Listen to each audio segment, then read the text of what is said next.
Yeah. And so you said something on the limiting beliefs. And I think one of the things that I see with people is when they say they want to do these things, we put in these goals, we put in these things that we want to do. And then we let our limiting beliefs dictate those ideas that are coming into us and say, that'll never work, Sean. It's like, so 5 years ago, there's no way you could ever get me on a stage in front of anybody talking, unless it was a board of directors or like a business meeting. I can get up and talk. It's no problem. But in front of people, I was absolutely petrified to get up in front of people. Mm-hmm. So if I would have let that limiting belief, when I had the idea of, Sean, you need to learn, you need to get better on stages. In order to get where you want to go, you're going to have to use stages as one of your mechanisms to get to that goal. Using that to influence and to be, to have the message out that you want to have out. So, again, I went to HPS, and we'll talk about that. But if I let my limiting belief dictate the ideas that are coming in, we'll never get anywhere. We have to, and sometimes those limiting beliefs, it's like, sometimes it's a feather. It's like, oh, that's an idea. I've got to go do that. And sometimes, most of the time for me, I'm kind of, hard-headed, is it takes a 2x4 to get me to pay attention. It'll be a feather, then it'll be a pebble, then it'll be a rock, and then it's the big old 2x4 across the head. It's like, Sean, you need to go do this. And it's really paying attention to those ideas. Those ideas are the gifts that we get as we're putting stuff out to the universe of what I want. Here's the energy I want. Yeah. Those ideas are the thing that's coming back. And it's like, we always say, that'll never work. That's a dumb idea. Yeah. One more thing I want to offer here. I was thinking about this as you were talking, is yes, the 2x4, that resonates for me as well.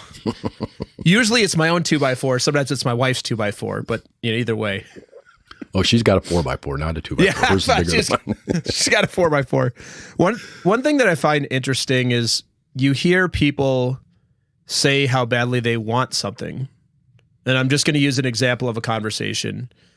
Newer coach starting their business, and they said, I really want to coach these type of people. Great. This is what they have, a passion for this type. I said, well, how are you connected to those people? Well, I'm not really. Okay, no problem. So what would you do to connect with them? Well, I'd go into Facebook groups and I'd go to some networking meetings. I said, but I don't think those people are in those groups, and they're certainly not in the networking meetings. And this person isn't willing to invest in any sort of paid thing, which isn't the only way to do it. But you and I know that is always going to be an accelerator.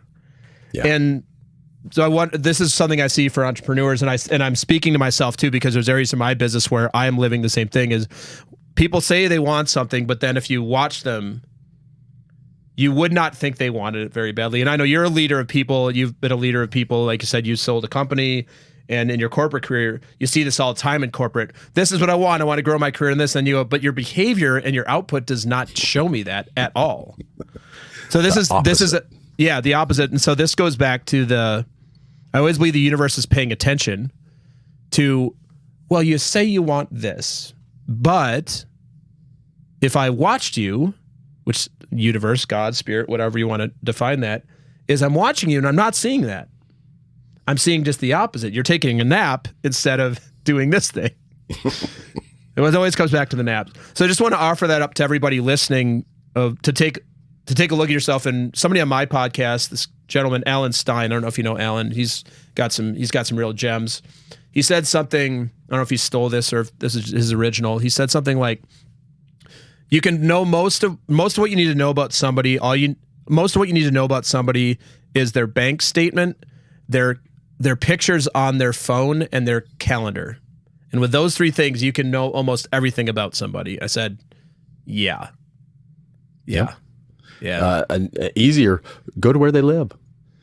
Because you become the people you're around. That includes your community. So if you are, if you're in a middle income housing, where, nice houses, but middle, that's where you're going to tend to be. You're going to be in that level. It really is. It's and we that energy, we have to pay attention to that energy. I mean, we really do, because that's really where but yeah, you can absolutely find out who someone is based on very little data.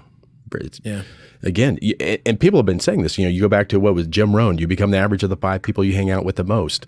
There's power in proximity. It goes on and on. It's like this is a known thing. It's not. It's not woo woo. It's not. It's a known thing that you take on the energy of who you're around. Am I hearing you say, Sean, that you're finally going to start taking naps? Is that after spending some time with myself and one other person? That would be a negative. I will take a nap. The thing is, I can't. I've tried taking naps, and my mind is going 1,000. I'm like, You're too hyped. I'm like, I like it. too much. That's good. Too much caffeine is like, I have time for this crap. Get up, get shit done, Sean. Come on. I've got AI to give prompts to. Maybe I could teach AI to take a nap for me. That would be great. Ooh, that's the next wave. Is how do you get AI to give you rest when you need it?